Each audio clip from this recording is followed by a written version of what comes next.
இப்ப ஒரு 50 லட்சம் ரூபாய்க்கான இடம் இருக்குது. ஆனா இவங்க பிரிச்சு பிரிச்சு ஒவ்வொருத்தர்ட்டயும் ஒரு 20 லட்சம் 30 லட்சம்னு ஒரு 75 லட்சம் ரூபாய்க்கான இடம் வாங்கிடுறாங்க.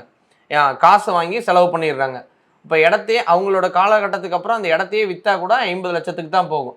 மீதி இருக்கிற 25 லட்சம் பணம் கொடுத்தவங்களுக்கு லாஸா இல்ல மகனோ அடைக்கணுமா?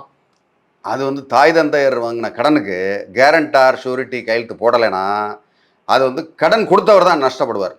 50 லட்சம் ரூபா பெருமான இடத்த வந்து அடமானம் வச்சுட்டு அவர் 75 லட்சம் கொடுத்துட்டாரு அப்படின்னா அவருக்கு அந்த 25 லட்சம் நஷ்டம்தான். ஒருவேளை மேபி அந்த சொத்தோடைய மதிப்பு உயரும் போது வேணால் அவர் லாபகரமாக ஆகலாமே தவிர மற்றபடி இதுக்கும் மகளுக்கும் சம்மந்தமே கிடையாது. அவங்க கடன் வாங்கலை, அதனால் வேறு யாரும் இப்போ ஒரு சில இடங்களில் என்ன பண்ணுறாங்க, ஃபினான்ஷியர்ஸு உங்கள் அப்பா அம்மா வாங்கின கடன் நீ தான் அடைக்கணும் அப்படின்னு சட்டவிரோதமாக தகராறு பண்ணுறாங்க. அந்த தகராறை வந்து நீங்கள் கண்டிப்பாக ஒரு அட்வொகேட்டோட உதவியோட எதிர்கொள்ளலாம். நீங்கள் அதை பற்றி கவலைப்படாதீங்க.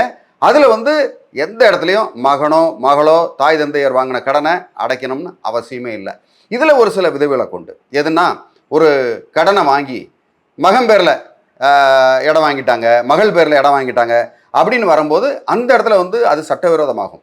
ஓகே, அது வந்து கிரிமினலாக இவங்க சொத்தெல்லாம் வந்து அடமானம் வச்சு கடனை வாங்கி அதை வந்து மகன் பேர்லையோ மகள் பேர்லையோ எழுதிட்டாங்க தாய் தகப்பனார் அப்படின்னு வரும்போது அந்த இடத்துல வந்து நிறைய பிரச்சனைகள், கிரிமினல் இஷ்யூ வர்றதுக்கு வாய்ப்புண்டு. அது வந்து சட்டவிரோதம்.